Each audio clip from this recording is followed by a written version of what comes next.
Hello people of the verse and welcome to the channel. It's the Eradicator and we have a roadmap update. That is very exciting because this is the roadmap update that brings to us all of the columns for 2021, which is going to be an exciting year, hopefully more exciting than 2020, right? Especially regarding core tech that is going to allow the devs to bring in more content, especially in regards to gameplay. So here we go, let's talk about it here. And this roadmap here features different types of colors that you're going to see. Tentative, which is basically what they're trying to bring. Committed, which we don't have right now, but this is where they're going to say that okay, this is final, we're going to bring this in this patch for sure. And release, which is obviously what has been released. Now of course they also have a little update here for the progress tracker, which we'll not be talking about in this video. I'll do that in a separate video. Today's video is only about the columns, but in the progress tracker you also see that there's a new a new color, not really color, but like a new graphic for partial time, showing us if a developer is fully committed to a particular task or not. Now here we go, let's talk about here some of the notable changes first for 2021 here. And they're talking about hacking. Hacking was originally supposed to be in 3.13. They decided that they would move it to 3.14. However, object push and pull is coming back, and this time it will be coming in 3.13. Mountain guns here. Mountain guns, they decided that we have moved the mountain guns deliverable to the weapons category because, well, it's basically right a type of weapon. The Tombril Nova tank or Tonk is moving up to 3.13, so it is going to come with the Hercules Starlifter. That is fantastic news for all the Starlifter owners there who bought a Starlifter because they wanted to be able to carry the tank. They will be able to carry that tank as soon as the Starlifter will be up. That's fantastic, and I think we're going to talk about it a bit later, but that's also going to be great for CIG's financial. Talking about persistent streaming now, which is like the new, I would say that this is going to include iCache, right? Persistent streaming and server meshing. Server meshing is an ongoing initiative that includes a variety of features and technology that help unlock the ability to expand the content and player count in the Star Citizen universe. So a little bit of a reminder here for people who are not necessarily aware of that. Tasks associated with this deliverable span across multiple teams and disciplines, and you'll find work being done on all 4 quarters currently visible on the roadmap. While you may not see server meshing or Pyro in the release view at the moment, it doesn't mean that we rule anything out. It means that we're still working on a timeline and we have not met that threshold, which is about 70% confidence to target a specific quarter yet. So that's why server meshing and Pyro and all the content associated with server meshing are not in the roadmap. Same with iCache. Some of you may have noticed that iCache is not present as a standalone deliverable on the roadmap. It's still there, but it has gotten a name change. Alright, it's funny because in the comment section yesterday, people were saying, please CIG, do not bring in new names, new catchphrases, new names for those tech, and that's exactly what they're doing. So yeah, this is because iCache and other similar technologies are now wrapped up within persistent streaming. So basically persistent streaming is iCache and server meshing deliverables mentioned above. In addition, we have removed the convert legacy data management to iCache from the release view, which was supposed to be there in 3.13, and it's still there, but it's going to be split in different quarters and different assignments as well. Weapons content team. The weapon content team has wrapped their planning and just barely outside of the window, so that's why we don't have any of the weapons out there, including, for example, the bowcaster that we saw in Inside Star Citizen a while back. Core Tech Group, as we mentioned, we released a new as we mentioned when we released the new roadmap in December. Once we start adding downstream teams, their content will only go out 2 quarters. This is because content beyond that is too unreliable and dependent on upstream tech schedule. This is an important reminder because now that we're adding core tech group teams as listed below, some of them are downstream teams, meaning that you will only see 2 quarters of scheduled content. So yeah, that's why we don't really have all of the core tech necessarily appearing here in the roadmap. Alright, well, let's have a look now at the columns. This is why you guys are here, right? And those are really exciting, so I can't wait to be discovering them with you guys here. Right, so here we go. All 4 columns here for 2021 are here. Let's move in with 3.13. You can see everything here black and white. This is the tentative thing that I was talking about here, whereas here everything is in light blue for released, and it's going to be dark blue for when they're attempting to get something out or committed, right? That's what it's called. So we still have the refinery stations, we still have the sentence and polish, new asteroids, we're still there. We talked about all of that. Cave entrances still there as well. Gameplay has 11 cards here with spawn closets, which is where NPCs are going to come and go for missions. Mounted guns, which is now in gameplay. It used to be in guns themselves, but they're not bringing any new guns, right? It is indeed gameplay. These are mounted guns. For example, if you have, like, let's say a nice little big Gatling gun, you'll put it on the mount and you'll be able to place it eventually somewhere. That is going to be quite an offensive, or perhaps defensive, but a formidable weapon to be tanking down in the verse. I cannot wait to see also if NPCs are going to be saying that here. They say that it's the player's arsenal, no mention though of NPCs. All right. Now, next we have the force reactions, further improvements in force reactions, missile guidance, vehicle name and serial number. This one is going to be very exciting. I cannot wait to be putting my own names and seeing also people's creativity as well. Visual degradation, the Merlin constellation docking, which a lot of constellation owners are waiting for, the missile operator, law system V2, which hopefully is going to allow us to surrender. Maybe there's going to be a bonus if we surrender. We spend less time in prison. That would make sense. Maybe, half the sentence would be nice, I think. Ship to station docking for the biggest ships. Object push and pull is now back in 3.13, and ships and vehicle is where there's the most exciting addition here with the Tumbril Nova Tonk. Alright guys, now let's move to 3.14, which is what we've wanted to see.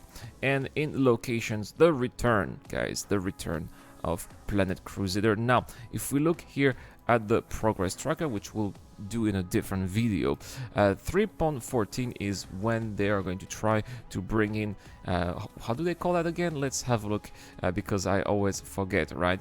They call it persistent streaming, which is basically iCache, right? So this is when they'll be trying to bring in iCache to the verse, and so this will bring some interesting cards in terms of gameplay. Let's have a look here, and I think that what is going to be most important here is physical inventory. When implemented, players will physically store weapons, gadget, consumables, healing items, and more on their person and in vehicles via backpacks, pockets, and containers. This utilizes the new iCache for persistence wherever players travel. So there we have it, guys. This is when they are planning to bring in iCache in 3.14, and I cannot wait. This will allow, for example, things like looting, which, when we kill NPCs or other players, will be able to take whatever they have, put it in our backpacks or whatever storage we have available, and that is going to add a lot of gameplay by itself. But let's have a look first at the other cards. This one also is very exciting. FPS radar and scanning. I know that a lot of you guys, not only, but some of you guys think that FPS radar is stupid. I don't think so. I mean, come on, it's 2951. There's got to be some technology here to bring in some kind of radar within our helmet HUD, because if you are fighting or on the ground without your helmet, some people like to do that, a la Han Solo style, right? Then obviously you're not going to be able to see that, but this is going to be very useful, especially you'll be able to scan. Oh, is there a sniper around near my location? Maybe this is something that a lot of PvPers, let's not call them griefers, PvPers were taking advantage of back in the old Jumptown wars, for example. They would just land there and snipe people. That's also something people do right now when they are robbing rock miners, right? People have their rock, and some people land not too far. They walk towards the rock and snipe the miner as soon as they finish mining. With FPS radar, they maybe will be able to see if there's any type of danger. I like that addition very much. Weapon charge and drain tier 0. Oh my gosh, when I saw that, I had a feeling, oh no, right? Because it is going to be the end of being able to use your weapons indefinitely and, firing non-stop without causing some type of damage, without having some kind of drawback here. All back-end tech tasks related to created the first pass on charge/drain feature that will be used in future location and mission updates. Yeah, so you will not be able to shoot it. It's probably going to include overheating, for example. And you're gonna have to be watching out your guns. You will not be able to just use them non-stop like in arcade shooting games, for example. This game tries to be more of a simulation, and in real life this is also how it goes. We talked about the physical inventory already. Coming here thanks to iCache. Radar scanning and pin here. The radar is used to passively locate and track contacts and display their whereabouts to the player. Scanning is used to obtain information about a specific entity. Ping actively finds additional contacts or highlight volumes of space to investigate weak signature, both of which are displayed via the radar. Okay, well, basically, they're going to improve the technology that we already have, because all of this already exists. It's a little bit rudimentary, so they are going to make it a little bit more, easy to use. Now, this one here is also going to be very exciting. Healing Tier 0 includes all the backend tasks related to the initial implementation of the healing feature that will be used in future locations and mission updates. Does that mean that we are going to have hospitals? I mean, this definitely looks like healing beds, but these look like from the Cutlass Red, right? But we still have those hospital locations in the verse as well. It would be great to go to a hospital. Not everybody's got a Cutlass Red, right? It would be great to be able to go to the hospitals in the verse. Let's say that you have an injury that's not going to kill you, but still leaves you at 60 or 70% of your health. You don't want to be using a med pen. You could be perhaps going to a hospital at some of the landing zones. Hacking now has been moved to 3.13.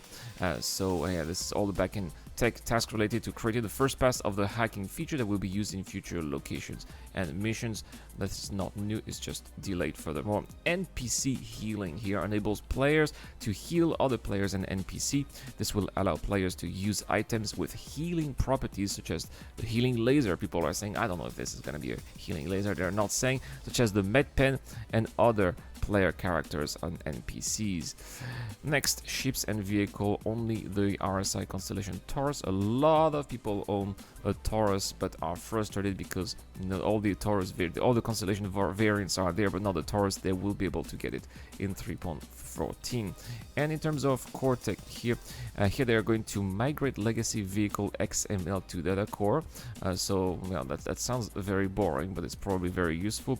Vehicle model swapping. Oh my goodness, this is a big one. A lot of people have been asking, it was supposed to be when are ships going to be modular, right? And here this is it, the system to enable players to swap vehicle rooms and modules via VMM, and allows the designers to specify vehicle setup and runtime in Squadron 42 as well. So there is it. We are going to have our first attempt at modularity in Star Citizen Alpha 3.14, and this is again thanks to iCache. iCache is going to allow that. It's going to persist in the verse. This is something that cannot be happening right now without iCache.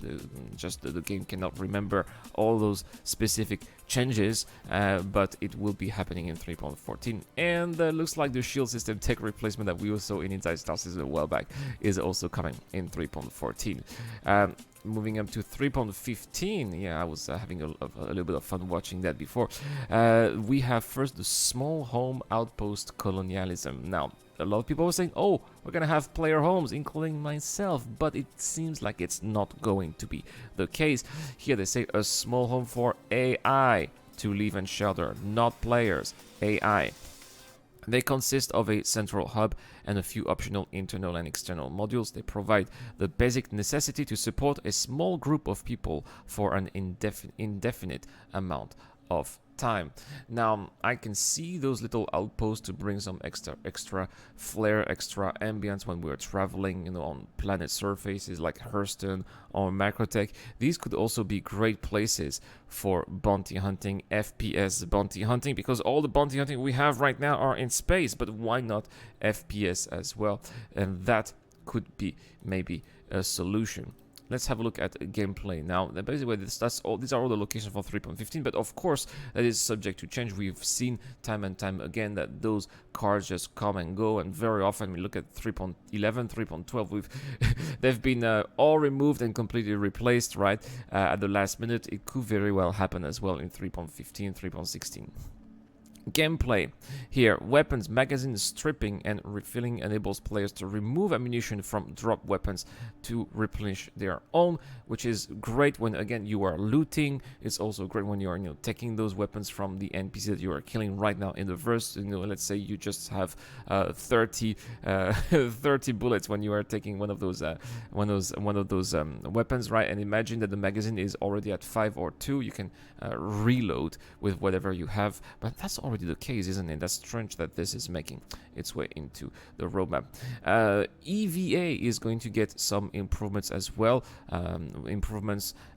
Thanks to the IFCS technology here. It introduces also limited EVA fuel and encourages the use of zero-G push and pull, as well as the multi-tools tractor beam. So no longer will we be able to just randomly use the EVA for long distances, maybe even EVA between different pads at Port Olisar or between different pads at some of the rest stops is no longer going to be an option, and we'll have to use other means at our disposal, such as push, zero-G push and pull, and the multi-tool tractor beam, because especially if you're in space is a void, so if you have some kind of traction, there's no air to slow you down. That makes sense. Cutting tier 0, this one is going to be fantastic because it is really going to bring some exciting gameplay, especially for piracy or infiltration, all back in text tasks related to updating the cutter feature for the multi-tool that will be used in future locations and mission updates. The continued development of the existing multi-tool technology will allow players to cut through specific objects.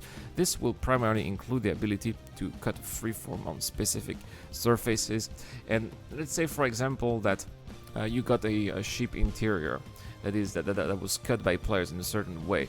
Well, thanks to iCache, when your ship is stored and when your ship comes back, the same cut will be inside the ship as well. This is something, again, that the game cannot do, and that's why we're not getting cutting until server meshing is there. Not server meshing, sorry, iCache. Oh my goodness, iCache. I meant iCache. Before you say in the comment section, it's iCache. I know. Next, player interaction experience. This one is also a big deal because, as you can see in the picture, it is going to change how the heads-up display is going to work quite a lot. The player interaction experience, or PI, is a holistic way of complementary features and system, all related directly to the player. Player status, environment status as well, and this interaction both in the game and within it are covered under these systems. It's basically, showing here how it goes, for example, with quantum travel, right? Everything that is going to be interactable in the game is going to have a new UI, and it is hopefully going to be a little bit more intuitive, less clunky, because especially if you're looking at the quantum travel, a lot of players, including myself, are very often complaining about the quantum travel. So because you never know, are you properly aligned? If you are pressing B, is it working? Is it not working?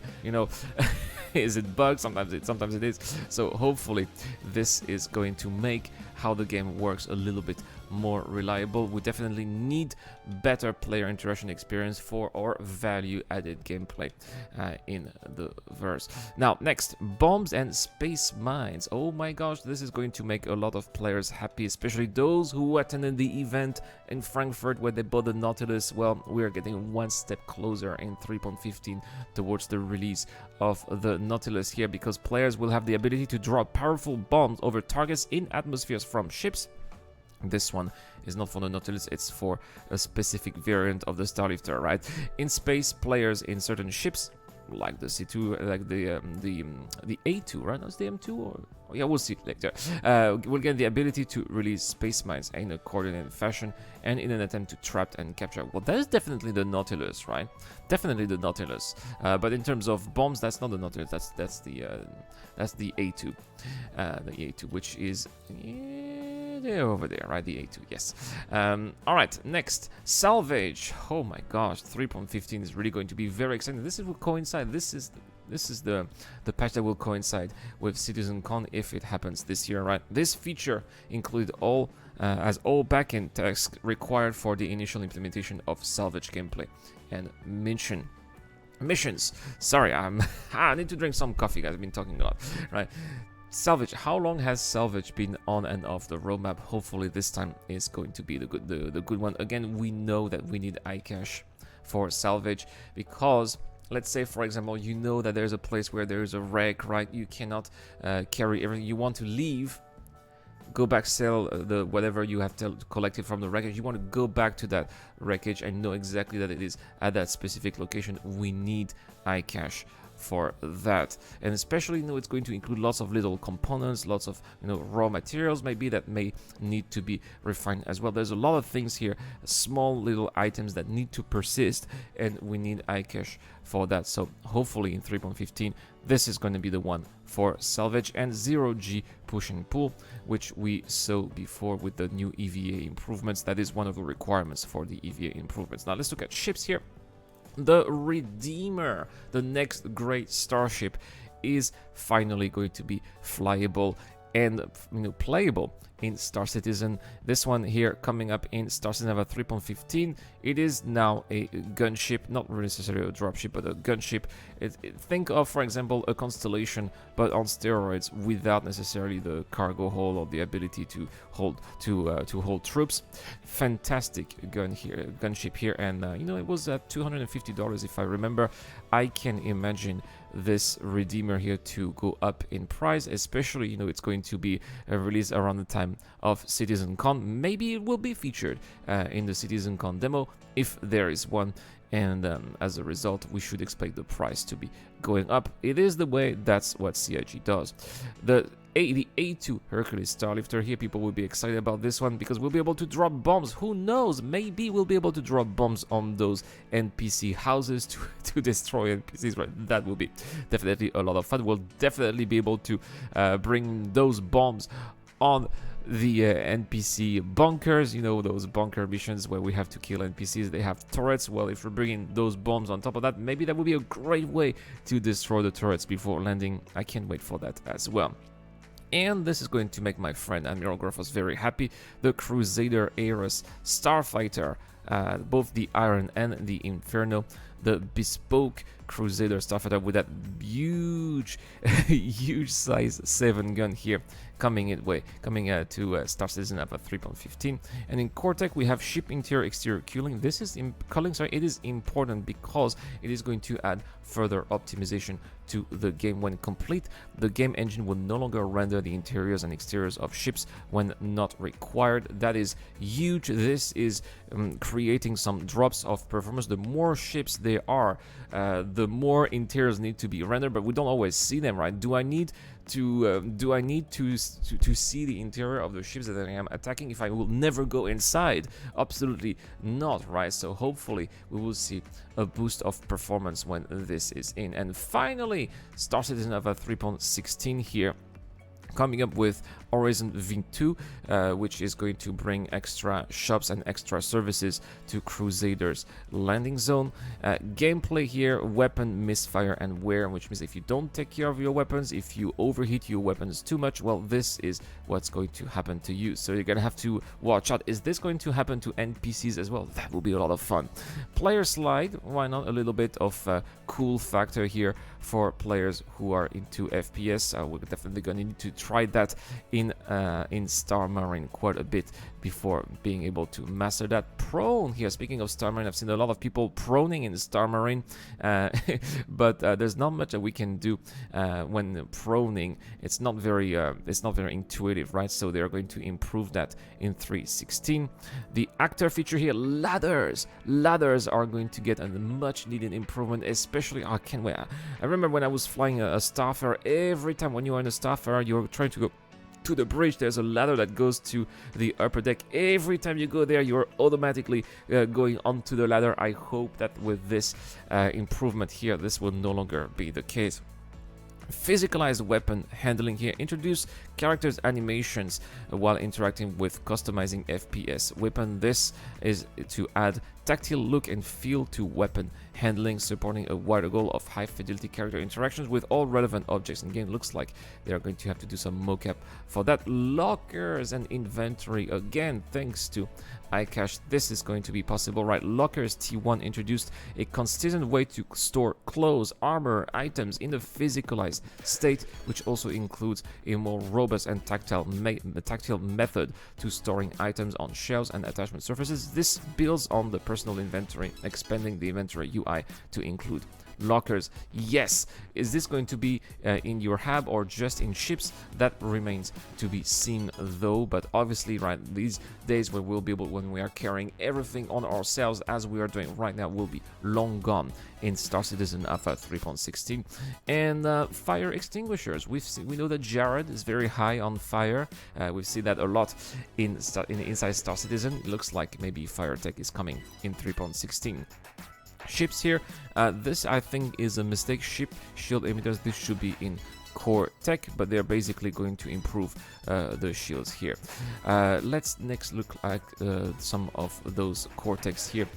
Dynamic door alignment, this is also important. When implemented, doors and elevators across all ships will dynamically adjust to the terrain below them with a specific range. That means that hopefully, you know, if the terrain is uneven in the future, we will still be able to jump onto the ship and not being stuck just by a few seconds trying to jump inside. Oh no, I can't go in, right? Maybe we need the help of someone else to get inside the ship, otherwise maybe we lose our cargo because we poorly landing at the landing area, right? This hopefully will be fixed in Star Citizen 3.16, and this is exciting for all the racers and all the people who want to customize their ship. The very first implementation of engine swapping, starting with the Origin M50 here, the update to allow players to swap the Biscope engine of the Origin M50 for other compatible component. This is going to be a great way to tune your ship in order to make it faster. I hope we'll be able to do that with the Mercury Star Runner as well, to be able to even go faster, you know, those special modifications that Han Solo talks about in Star Wars A New Hope about the Millennium Falcon. Are we going to be able to do that in Star Citizen with our own ships as well, and not just the M50? That remains to be seen, but that is definitely a feature that I would love to have in the game. And that is all for this roadmap update, a pretty long one to be sure, but a welcome one. Of course, all of that here is temporary. There will be lots of changes, including for 3.13. We should expect changes as well, and maybe, who knows, just like 3.11, 3.12, everything we're seeing here in 3.15 will change. I think that it all depends on iCache and perhaps server meshing as well. Are they going to be able to implement it? Will it make its way to 3.16? Is Pyro going to come there as well or not? I guess we will tell, you know, with time, right? And that is all for this video, guys. A long one, but a necessary one. Don't forget to hit the like button, the subscribe button as well. Only half of you are subscribed, so please hit that button. It doesn't cost much, and it doesn't cost at all actually, and it helps the channel grow a lot. I'll see you guys tomorrow for more Star Citizen content. We'll definitely be talking about the progress tracker. This is the Eradicator. I'll see you guys later. This video is brought to you by the people who support this channel on Patreon and via the join button as well. Supporters of the channel get access to lots of cool perks, such as access to my private Discord, your question answered in the show, you get to know when I'm going to play, and also you get to have a chance to influence the editorial line of the channel. Any help is appreciated, starts at just $1 a month. Thank you very much for watching. This is the Eradicator, and I'll see you guys later.